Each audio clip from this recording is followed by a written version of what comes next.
How will I know? If, like me, you like a good cheesy wedding dance, you might have sung out this question along with me many a time. How will I know? Whitney asked, if he really loves me. Her backing singers have the sensible reply of don't trust your feelings. And perhaps even wiser, Whitney says, I say a prayer with every heartbeat. And she says, I'm asking you because you know about these things. She prayed about it and she spoke to someone wise who knew what they were talking about. That's pretty good, isn't it? On the other hand, I was thinking about back at my school disco days with Cher and the Shoop Shoop song, How Will You Know? It's in his kiss. No, Cher, it isn't. So, how will we know? This morning we're thinking about that as we move on in 1 Corinthians chapter 7, the rest of chapter 7 and chapter 8. Following on from Andrea last week. I didn't hear Andrea's talk because I was in creche and it didn't record. I have heard she mentioned sex more than any times in a sermon ever.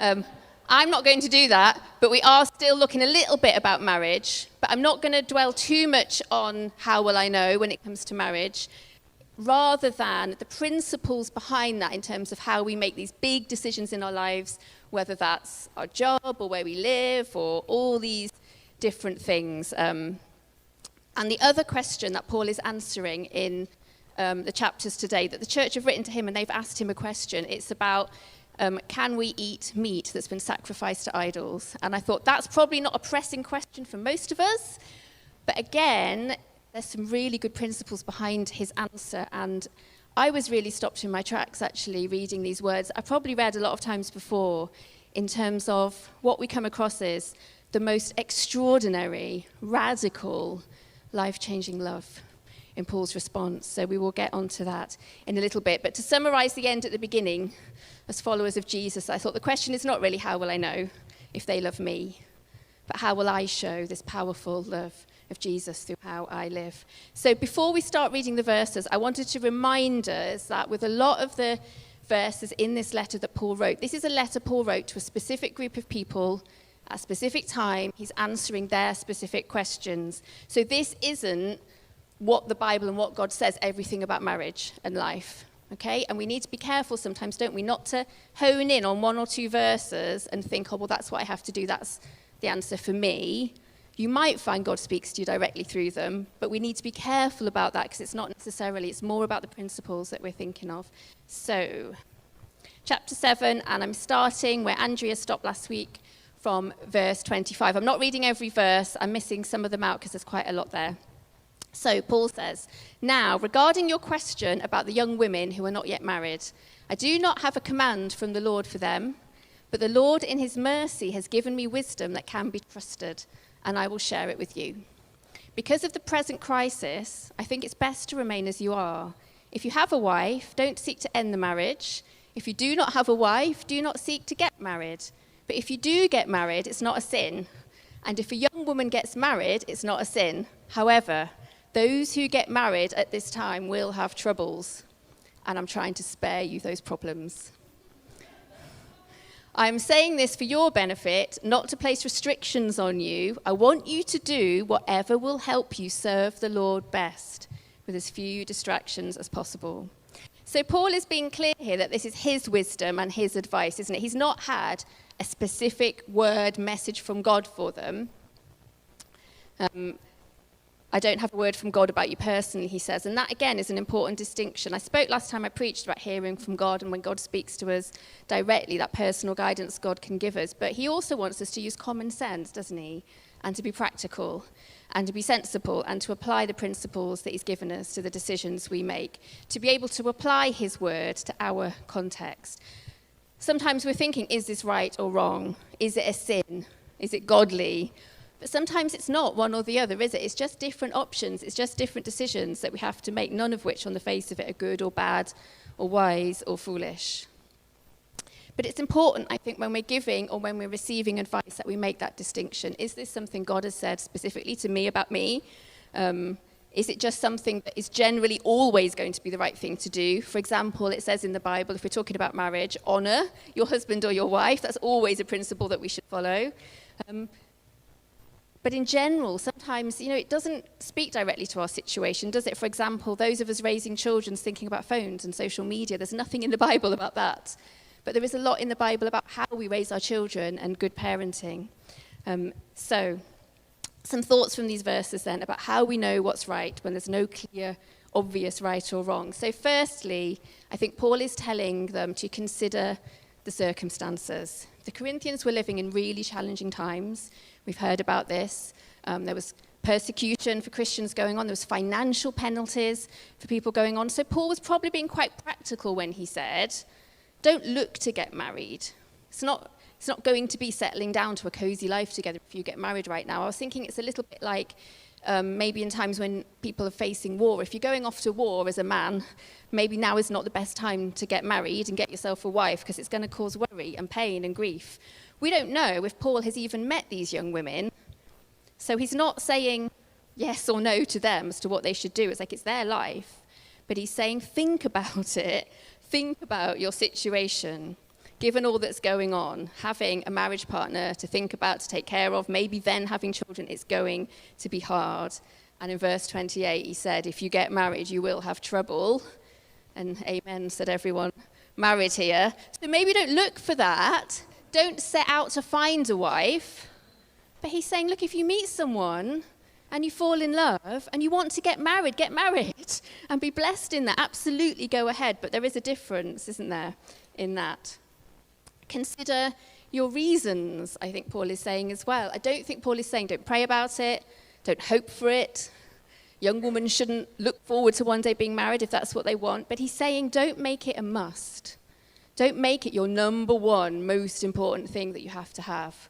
Have a think about your specific situation. Is it really what's best for you? Don't think that getting married is going to solve your problems and make life easier. It will bring trouble.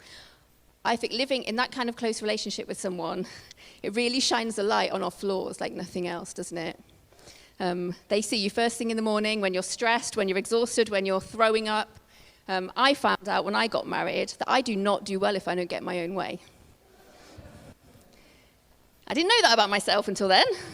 If you take a problem into your marriage, the chances are high that problem is not going to get better, it's going to get bigger unless you're prepared to really work on it. I love being married. I've been married, in October it'll be 28 years, and I'm really grateful for the man that I married. But we were 22 when we got married, and it took us a while to figure out how to figure things out. And there were some painful processes to get us there. And I think, like any of these big decisions, like with a job or a home, or if you've moved and you need a new church, any of these things, it's okay to look for it, isn't it? We don't say, oh, I really need a job, and then just pray and hope God will bring us one. And I think it's the same if you're looking for a marriage partner, to look for one, but don't make it, like I said, the idol in your life, the number one thing that you have to have. Don't think it's going to be the answer to your problems. We can all too easily make romantic love an idol, I think, in this culture, which can lead to us marrying the wrong person sometimes, can't it? Which can then bring a whole load more trouble. Paul is honoring celibacy and singleness here, and he's saying it's good. And I think it's important that as a church, and I know churches haven't always done well in this, but I think it's really important that we think hard about how we do the same. Jesus was single, wasn't he? He stayed single. So if a little voice tells you that it's lesser option not to get married, we still very much in the world, I think, have this idea, in the UK, that as a young woman, you need a husband for your happy ever after. Jesus would absolutely say that's not true at all. It's not a lesser calling. You've not missed out in any way. And Paul is encouraging those who are single to use that advantage, to be single-minded about Jesus, to seek first his kingdom, fix your eyes on him, which is true for all of us, isn't it? And thirdly, I think Paul's talking about then, he does say, consider what God says. When it comes to who we marry, when it comes to any of our big decisions, there is a balance between good sense and wisdom and what seems like a sensible option, but sometimes God can overrule that with a specific word, can't he? I was thinking about Hosea. When God asks us to do these crazy, reckless things that seem bonkers. Hosea was a prophet, and God told him to marry a temple prostitute. And he said, she's going to go back and have children that aren't yours with these men that she's sleeping with. And there's reasons for that I don't have time to go into. If you're interested, you can read Hosea and find out why God told him to do that. But Hosea was walking into a marriage knowing it was going to bring heartbreak and shame as one of God's prophets. I've preached on that book before, and I thought at the time, if one of my sons came to me and said, Mum, I'm marrying a woman who is a sex worker in a demonic temple, I'd struggle to pop the champagne at that point. I'd have some serious questions about that. But sometimes God does step in and overrule that common sense as well. And I wish I had a segue to get into this with a little bit of gap. But in terms of my husband and George, he didn't fit the conventional boxes for a young evangelical Christian woman in the mid-90s to marry when I got together with George. And I had some serious words from my small group leaders about George. And honestly, it devastated me. It was the first time I was 20, and it was the first time that I'd really been hurt by church, because I knew I'd had a word from God about this man. I knew he'd given me a promise. And Paul talks a bit later on, we're going to think about weaker Christians and stronger Christians in terms of that ability to hear from God for ourselves. And I'd been listening to God my whole life, and I knew God had said this. So for people to say, well, doesn't look like the wise decision to us, Beth. They were worried I was going to lose my faith with this man. But God had overruled that with a specific word. But we need to be careful, going back to Whitney, because we can fool ourselves with that as well, can't we? That it wasn't a case of, but I love him. It wasn't, but I want him. It wasn't, oh, but I deserve to be happy. The Bible doesn't say that anywhere, does it? But it was a word from God. And I think, how will we know if it's the right person or the right house or the right job or the right place or the right whatever that might be? We come back to this that Paul said, do whatever will help you serve the Lord best. And that's what it comes down to. And if you're here this morning with decisions to make and you're not sure, there isn't an obvious right or wrong answer, then that's what I would say. Ask God, what will help me to serve you best? And be open to his answer on that. Okay, so the next bit then, chapter 8, when Paul is talking about food offered to idols. So again, I'm not reading the whole chapter, I'm just reading some of the verses here. So Paul says, now he's moving on to the next question they asked him. Regarding your question about food that has been offered to idols, yes, we know that we all have knowledge about this issue. But while knowledge makes us feel important, it is love that strengthens the church. Anyone who claims to know all the answers doesn't really know very much. But the person who loves God is the one whom God recognizes. Some are accustomed to thinking of idols as being real, so when they eat food that has been offered to idols, they think of it as the worship of real gods, and their weak consciences are violated. But you must be careful so that your freedom does not cause others with a weaker conscience to stumble. For if others see you, with your superior knowledge, eating in the temple of an idol, won't they be encouraged to violate their conscience by eating food that has been offered to an idol? So because of your superior knowledge, a weak believer for whom Christ died will be destroyed. And when you sin against other believers by encouraging them to do something they believe is wrong, you're sinning against Christ. So if what I eat causes another believer to sin, I will never eat meat again as long as I live, for I don't want to cause another believer to stumble.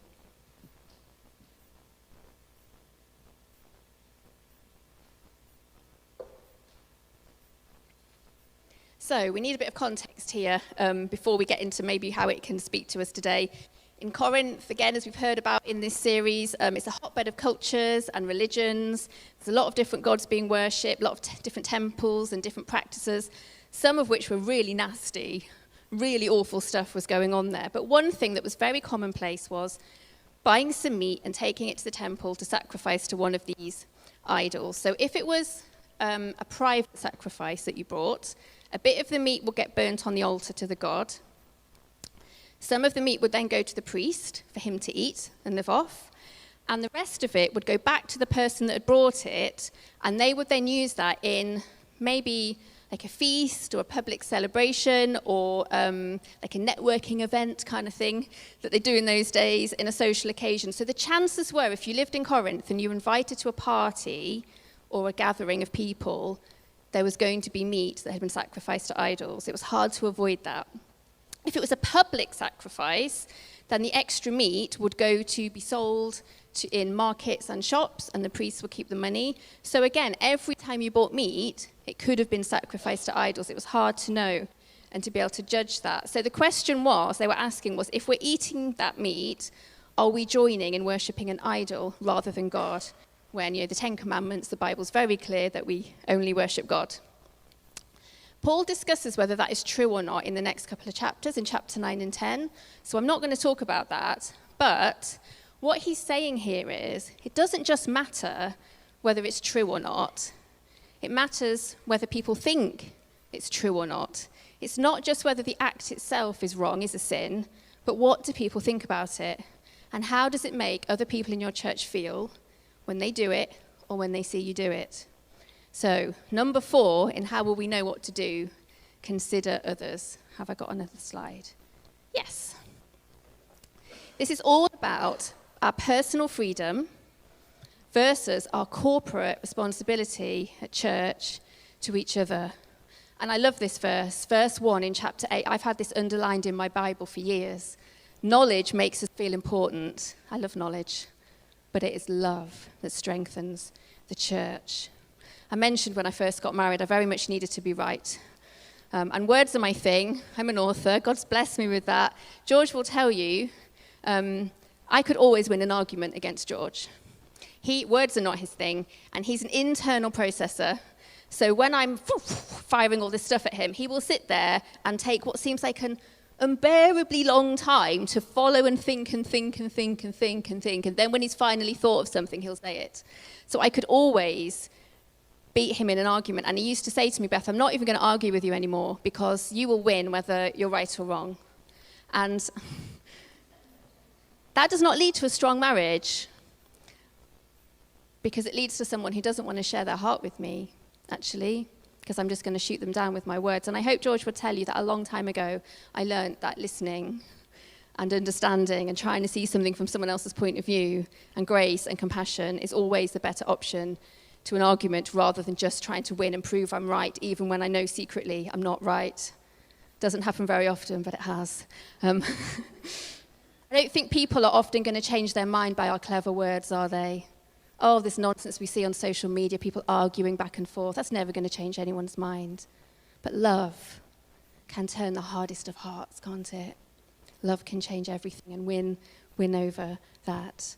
And I do believe, I want to be clear that as parents, as leaders, as teachers, as just people out there in the world, it's really important that we speak the truth, isn't it? That's really important. I'm passionate about the truth. Jesus said the truth will set you free. And he said, I am the truth. That's what he said about himself. That's how important truth is. But there's a time and a place and a way in which we do that. Going back to that verse, are we doing it to feel important, to show how much we know?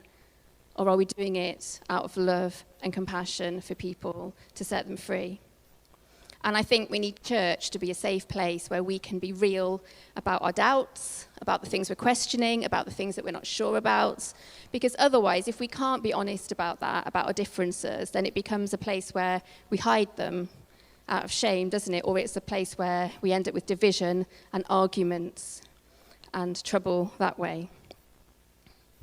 There are the basics, aren't there? We looked at the creed a while ago in church, working through the basics, that if you're a Christian, this is what you believe. You believe that Jesus was God, that he came as a man, and he lived and he died on the cross and he rose again. There are the basics, but when we get beyond that into these practical details like Paul is talking about here, we have to have grace. And I think we can put love above convincing people to our point of view.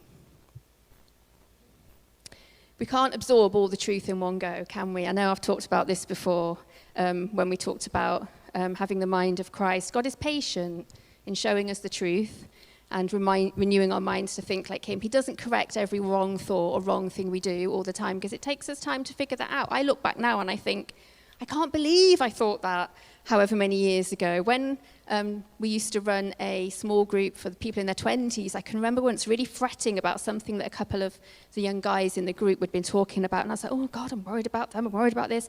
And God just said to me, Beth, remember what you were doing when you were 20 and what you were thinking and what was going in your life. And you still loved me and you were fine. It's like, okay, I know more than them, but I've learned that and I'm very grateful to that over the time. It's like with parenting.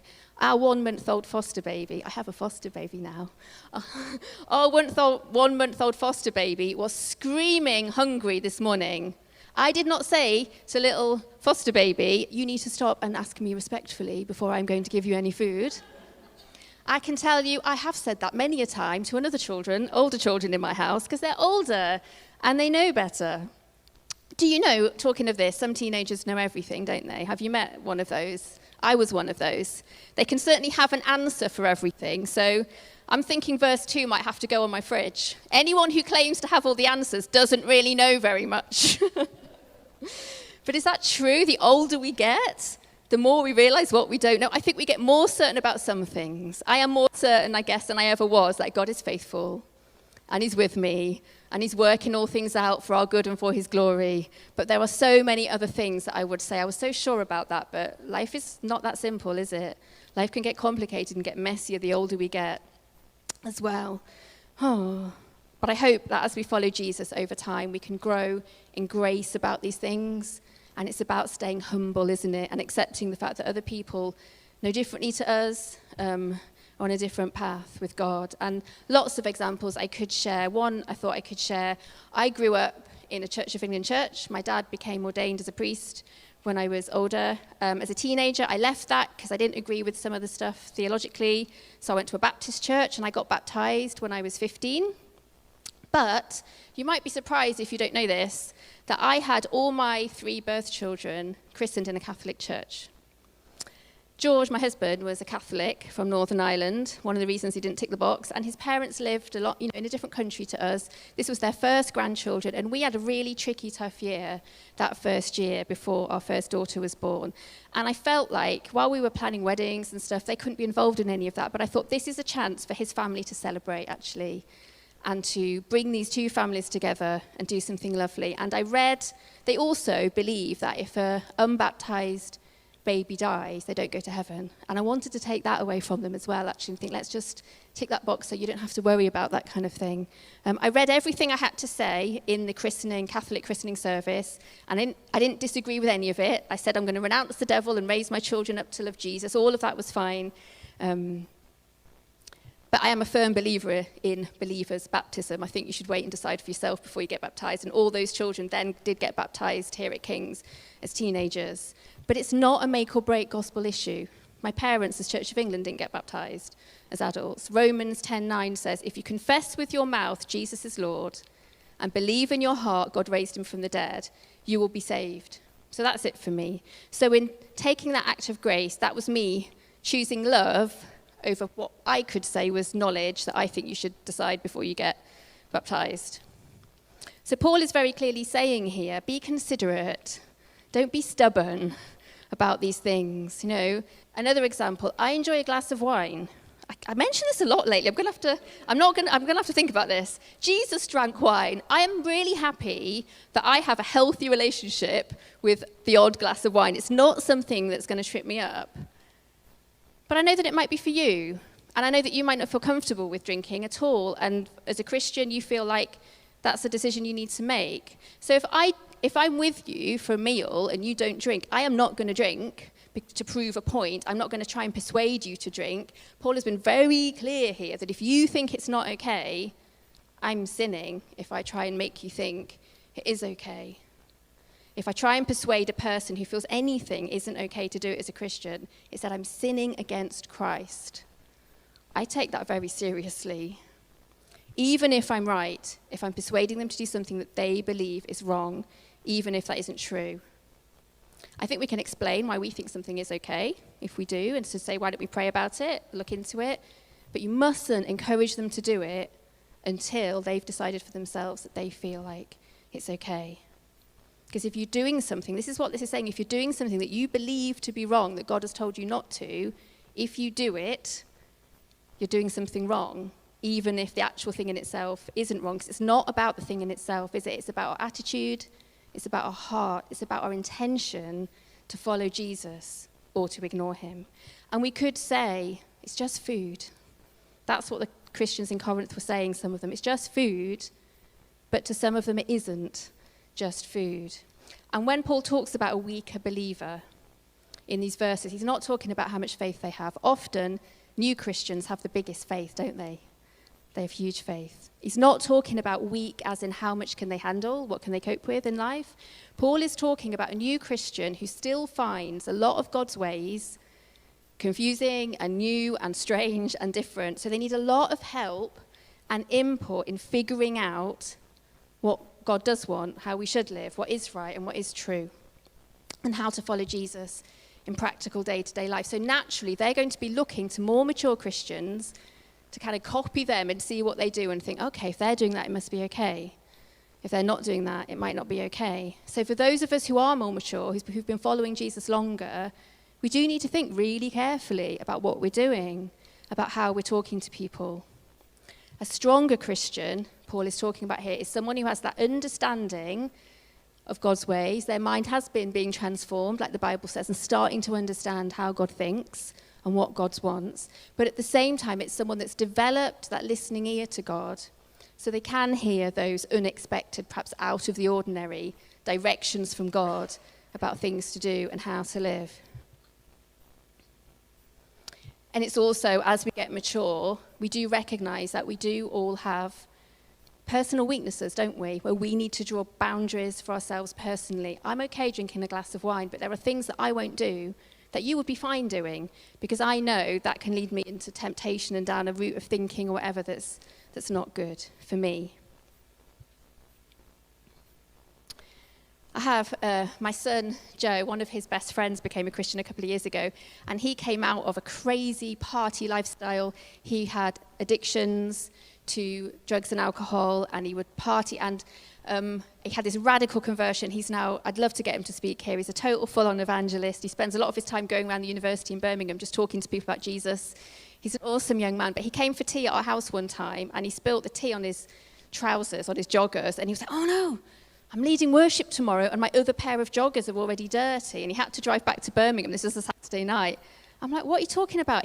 This guy had given away, burnt, I think, thrown away, certainly all his clothes, apart from 2 outfits, because he said for him, as a new Christian, the flamboyant, expensive, fancy clothes he had were like a link to that past life, and they represented that. So for him, I said to him, you're like John the Baptist. I'm going to give you locusts next time you come round. For him, that was something he felt he needed to do.